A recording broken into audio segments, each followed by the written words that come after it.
মোহনভোগ ব্লকে 20টি গ্রাম পঞ্চায়েতে আসন, 4টি পঞ্চায়েত সমিতি, একটি জেলা পরিষদ আসনে ভোট গণনা শুরু হয়েছে সোমবার সকাল 8 ঘটিকায়।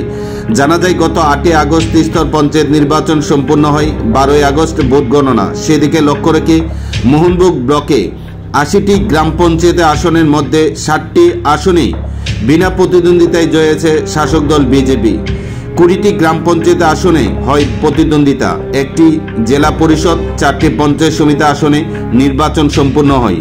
মোহনভোগ ব্লকে ত্রিস্তর পঞ্চায়েত নির্বাচনকে কেন্দ্র করে প্রশাসনের উদ্যোগে করা হয় কঠোর নিরাপত্তা। তবে সমস্ত আসনে ভারতীয় জনতা পার্টি দল জয়লাভ করবে বলে আশা ব্যক্ত করেন সিপাহীজলা জেলা দক্ষিণ অংশের বিজেপির সভাপতি দেবব্রত ভট্টাচার্য সোমবার সকাল 11:30।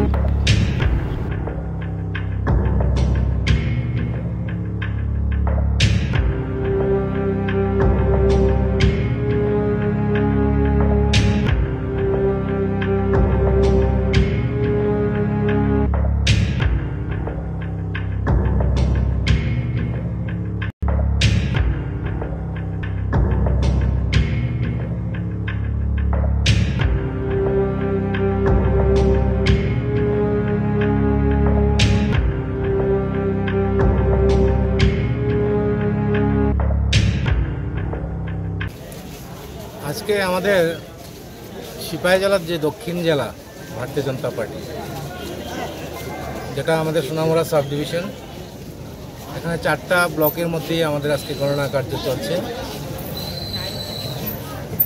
এবং এই মুহূর্তে আমরা মোহনভোগ ব্লকের সামনে দাঁড়িয়ে আছি।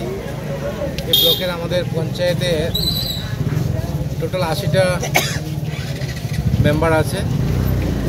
80 জনের মধ্যে 60 জন যেটা বিনা প্রতিদ্বন্দ্বিতায় জয়ী হয়েছে ভারতীয় জনতা পার্টির প্রার্থী, আর 20 জন কাউন্টিং চলছে। আমরা আশাবাদী 100% আমরা জয়লাভ করব।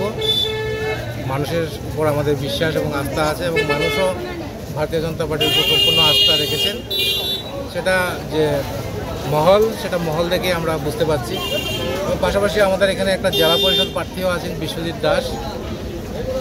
উনিও বিপুল ভোটে জয়যুক্ত হবেন। পঞ্চায়েত সমিতির আমাদের 4টা প্রার্থী আছে, 4টা প্রার্থী আমাদের জিতবে, সেখানে কোনো সন্দেহ নেই। এবং বিপুল ভোটে আমাদের প্রার্থীরা জয়যুক্ত হবেন। ওদিকে আমরা দেখছি যে কাঠালিয়া ব্লকও গণনা চলছে, সেখানেও আমাদের প্রত্যেকটা পঞ্চায়েতে আমাদের জয়লাভ হবে। আমাদের জেলা পরিষদের প্রার্থী আছে 3টাই আমরা জিতব। এবং পঞ্চায়েত সমিতির আমাদের 11টা প্রার্থী আছে ওখানে কাঠালিয়া ব্লকে। আর বক্সনগর ব্লকে আমাদের 2টা জেলা পরিষদের প্রার্থী গণনা চলছে, 2টাই আমরা জিতব। নলছরে আমাদের 1টা জেলা পরিষদের প্রার্থী আছে, 1টাই আমরা জিতব। এবং জয় আমাদের 100% নিশ্চিত। মানুষ আমাদের সঙ্গে আছে, যেটা একটু পরে আপনারা সেই রেজাল্ট পেয়ে যাবেন। আপনাদেরকে অনেক অনেক ধন্যবাদ। নিরাপত্তা ব্যবস্থাটা কেমন? দেখুন, নিরাপত্তা ভারতীয় জনতা পার্টির সরকার আসার পর সেই বিষয়ে কেউ প্রশ্ন তুলতে হয়নি।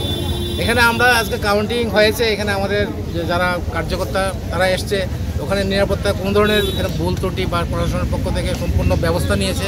এবং আমাদের পার্টি থেকেও আমরা সম্পূর্ণভাবে আমরা সংযম থেকে আমরা কীভাবে সুন্দরভাবে যে গণতান্ত্রিক সবচেয়ে বড় উৎসব ভোট উৎসব, তার আনন্দ আমরা উপভোগ করতে এখানে এসেছি। এবং সুন্দরভাবে কাউন্টিং হবে, এখানে কোনো ধরনের নিরাপত্তা অনিশ্চয়তার কোনো কারণই নেই, প্রশ্নই ওঠে না।